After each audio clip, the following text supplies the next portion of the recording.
Saudara, 17 personel Direktorat Samapta Polda Sumatera Barat terbukti melanggar kode etik saat menangani dan menangkap 18 remaja pelaku tawuran di Padang, Sumatera Barat. 17 personel tersebut, saudara, akan segera disidangkan. Kapolda Sumatera Barat Irjen Suharyono mengatakan hasil pemeriksaan dari 45 personel, 17 diantaranya terbukti bersalah melanggar kode etik. Pelanggaran terjadi di Mapolsek Kuranji, Padang saat menangani dan menangkap 18 remaja pelaku tawuran pada 9 Juni lalu. Saat ini, saudara, 17 personel yang bersalah tersebut masih dalam proses pelengkapan berkas dan akan segera disidangkan. Tidak hanya pelanggaran etik, 17 personel tersebut juga berpotensi terancam hukuman pidana. Hasil penyelidikan dan juga pemeriksaan kami kepada 40-an anggota, itu 17 anggota diduga terbukti memenuhi unsur, tetapi kita pastinya sedang mencari objeknya.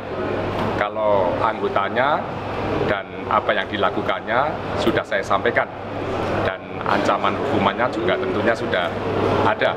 17 anggota kami yang akan disidangkan. Apakah nanti sidang Komisi Kode Etik atau pidana, nanti kelanjutannya.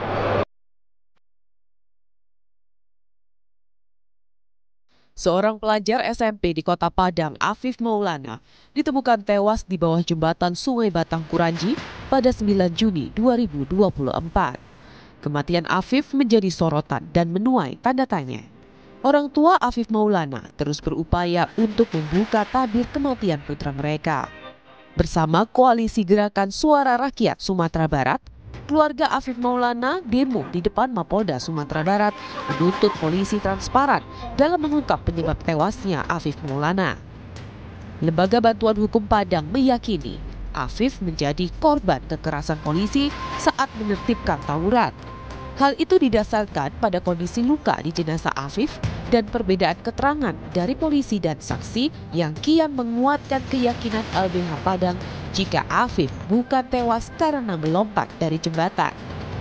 Kita tahu mayat itu ditemukan di tengah jembatan. Lalu tadi ada beberapa hal yang kami dalami dari kedokteran forensik. Tadi ada bahasa dari dokter forensik, kenapa kemudian kalau dia melompat kok kemudian dia kaku seperti itu, dan kemudian posisinya di bagian kirinya yang memar, dikatakan tidak melompat. Kalau melompat tentu kepalanya, tetapi diduga terpeleset. Jadi ada beberapa perubahan statement dari melompat, terpeleset dan sebagainya. Tetapi kami katakan kami tetap akan mencari second opinion untuk memastikan situasi ini. Terkait tudingan ini, Kompolnas menyebut telah menghadirkan saksi ahli dan saksi kunci untuk menjelaskan penyebab kematian Afif Maulana di hadapan LBH Padang. Dalam keterangannya, para saksi menjurus Afif meninggal akibat terjatuh dari jembatan. Pihaknya pun mempersilahkan LBH Padang untuk mengambil kesimpulan. Dari ahli dihadirkan untuk dia bisa menjelaskan, karena simpang siur kan, pengertian lebam, ya, memar, tadi sudah dijelaskan oleh ahli, dan ahli membuka diri untuk pertanyaan yang berasal dari LBH Padang. Sudah terjawab semua.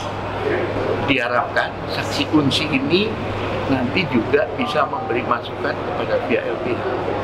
Ini cerita saksi kunci seperti ini. Jadi silahkan kalau mau dipatahkan, mau dikontrak, silahkan. Hingga saat ini pihak kepolisian masih meyakini Afif Maulana tewas akibat terjun ke sungai saat pembubaran aksi tawuran Minggu 8 Juni 2024 lalu.